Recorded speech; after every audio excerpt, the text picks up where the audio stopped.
कहानी का शीर्षक है परिवार का नया सदस्य। शाम के लगभग 5 बजे थे। अचानक से मोबाइल की घंटी बजी। सृष्टि ने फ़ोन उठाया। नैन्सी ने पूछा, दीदी किसका कॉल था? सृष्टि ने कहा, मम्मी का। वह कह रही थी कि अभी उन्हें घर आने में 1 घंटा और लगेगा। जौनपुर शहर के छोटे से कस्बे केराकत में लालचंद्र का परिवार रहता है। घर में पत्नी के साथ 2 बेटियां हैं।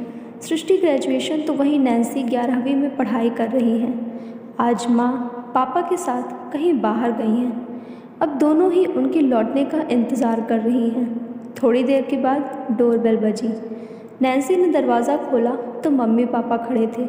माँ के हाथ में एक पिंजरा था जिसमें एक छोटे से खरगोश का बच्चा था, जिसकी सम्मोहित करने वाली जेली की तरह काली आँखें, छोटी सी हिलती हुई नाक और खड़े कानों ने तो पहली नज़र में ही उन्हें आकर्षित कर लिया। एकदम सफ़ेद रंग का, सिर्फ कहीं कहीं भूरे रंग के चित्ते थे खरगोश के शरीर पर। नैन्सी जाकर माँ के गले लग गई। थैंक यू माँ, आखिर आप मान ही गई। इस परिवार में एक अरसे से कुत्ता या बिल्ली पालने की अर्जियाँ माँ के पास लगाई जा रही थी, लेकिन वे हमेशा खारिज कर दी जाती, क्योंकि माँ को अपने हिस्से का काम नहीं बढ़ाना था। लेकिन आज माँ का इतना बड़ा हृदय परिवर्तन देखकर बच्चों की खुशी का ठिकाना न था। माँ ने नैन्सी को खुद से अलग करते हुए कहा, ओह हेलो, ये मैं अपने घर के लिए नहीं लाई हूँ, ये खरगोश तो बुआ का है।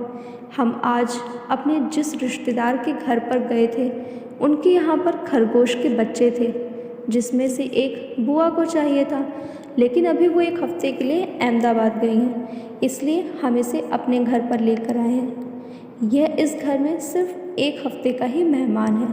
माँ की बातें सुनकर दोनों बहनों का मुंह उतर गया। चाय नाश्ते के बाद पापा पिंजरे के अंदर पालक की पत्तियाँ डालते हुए बोले, क्या हुआ बच्चों, अगर यह 1 हफ्ते के लिए हमारे पास है तो इसे देखो, इससे प्यार करो, इसके साथ खेलो। पापा की बातें सुनकर नैन्सी पिंजरे के बाहर बैठकर खरगोश के साथ खेलने लगी। अच्छा, तो सबसे पहले तुम्हारा नाम रखते हैं। बनी? नहीं नहीं, ये तो बहुत कॉमन नेम है। मोमो? छी, ये तो मोमोज जैसा लग रहा है। जूजू? ये कैसा रहेगा? सृष्टि बोली, ये नाम अच्छा है। नैन्सी उसकी काली आंखों में देखते हुए बोली, तो चलो आज से तुम हमारे जूजू हो। 1 हफ्ते के लिए सही, लेकिन जूजू की देखभाल दोनों बहनें बहुत ही मन से कर रही थीं। धीरे धीरे जूजू के जाने का दिन भी आ गया। तभी फ़ोन की घंटी बजी और पापा चहकते हुए कहते हैं, जूजू अब कहीं नहीं जाएगा, वह यहीं रहेगा हमारे साथ। उनके इतना कहने भर से ही सृष्टि और नैन्सी की आंखें खिल उठी। तभी माँ ने पूछा, क्यों, क्या हो गया? पापा ने जवाब दिया, अरे दीदी अहमदाबाद से ही एक खरगोश लेकर आ गई हैं, तो फिर उन्होंने कहा जूजू को हम अपने पास ही रखें। नैन्सी ने जूजू को तुरंत पिंजरे से निकाला और माँ की तरफ करते हुए कहा, माँ ये है तुम्हारा तीसरा बच्चा जूजू, हमारे परिवार का नया सदस्य। माँ ने मुँह बनाते हुए कहा, हाँ जूजू, अब तो हमारा बेटा है, लेकिन नैन्सी तुम ही इसका सब कुछ करना, मैं हाथ नहीं लगाऊंगी।